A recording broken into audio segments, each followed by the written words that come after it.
Halo guys, Assalamualaikum warahmatullahi wabarakatuh. Perkenalkan, nama aku Nisma Laisa, aku dari kelas Psikologi 2A. Jadi, aku akan menjelaskan sedikit materi mengenai psikologi sosial, yaitu pengaruh sosial. Apa itu pengaruh sosial? Jadi, pengaruh sosial merupakan usaha yang dilakukan seseorang atau lebih untuk mengubah sikap, persepsi, tingkah laku dari orang lain. Bentuk pengaruh sosial konformitas. Konformitas merupakan suatu bentuk pengaruh sosial di mana individu mengubah sikap dan tingkah lakunya agar sesuai dengan norma sosial.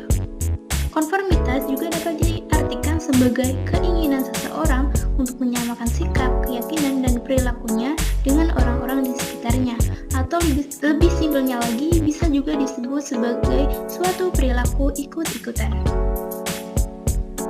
Contoh dari konformitas ini misalnya berjabat tangan atau bersalaman.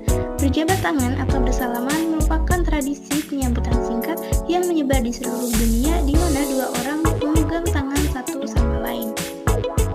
Di Indonesia sendiri mempunyai ciri khas dalam berjabat tangan, di mana ketika bersalaman atau berjabat tangan dengan orang yang lebih dewasa atau lebih tua dari kita tidak hanya sekedar menjabat tangannya saja, melainkan juga menciumnya. Contohnya, ketika member NCT Dreams berjabat tangan dengan Pak Muh atau ayah dari Fadil ketika konser di Indonesia, di mana mereka melakukan hal tersebut karena mengikuti norma yang berlaku di Indonesia. Dengan berjabat tangan sekaligus menciumnya atau yang bisa kita sebut dengan kata saling, mereka telah melakukan perilaku konformitas ini, yaitu menyamakan sikap dengan norma yang ada di Indonesia. Jadi, apa alasan seseorang melakukan konformitas? Terdapat 4 faktor yang mempengaruhi seseorang melakukan konformitas. Yang pertama, rasa takut terhadap celaan sosial, di mana alasan utamanya adalah untuk memperoleh tujuan atau terhindar dari celaan suatu kelompok. Yang kedua, rasa takut terhadap penyimpangan. Terkadang individu merasa dirinya menyimpang dari kelompoknya dan melakukan hal yang sesuai dengan nilai-nilai kelompok tanpa mikirin dampaknya. Terus yang ketiga, kekompakan kelompok. Kekompakan yang tinggi akan menyebabkan konformiti yang tinggi juga. Apabila seseorang merasa dekat dengan anggota kelompok lainnya, mereka akan lebih senang mengakui dan mengembangkan nilai-nilai kelompok. Yang keempat, keterikatan pada penilaian bebas. Keterikatan membuat orang sulit untuk berpendapat, di mana orang yang erat dengan keterikatan bebas akan merasa enggan untuk menyesuaikan diri pada kelompok yang berlawanan. 2 tipe dasar konformitas, yaitu normative conformity dan informational conformity.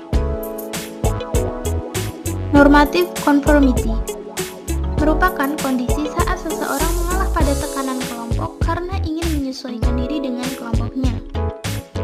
Informational conformity merupakan saat di mana seseorang mempunyai pengetahuan yang minim atau berada pada situasi yang ambigu serta mencoba mencari bimbingan dan informasi kelompok.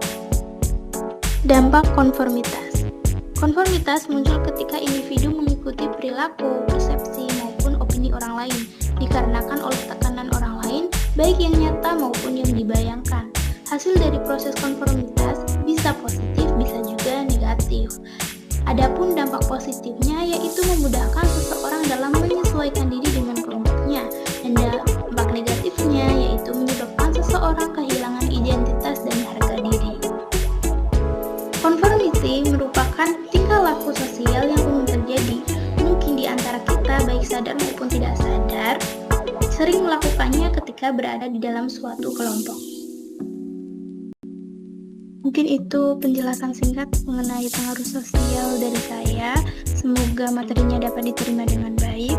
Dan sebelum mengakhirinya, ada satu kata-kata dari Rashid Ogunararu. Jika kamu harus berjalan dalam bayangan seseorang, pastikan itu adalah milikmu sendiri. Cukup sekian dari saya. Terima kasih. Wassalamualaikum warahmatullahi wabarakatuh.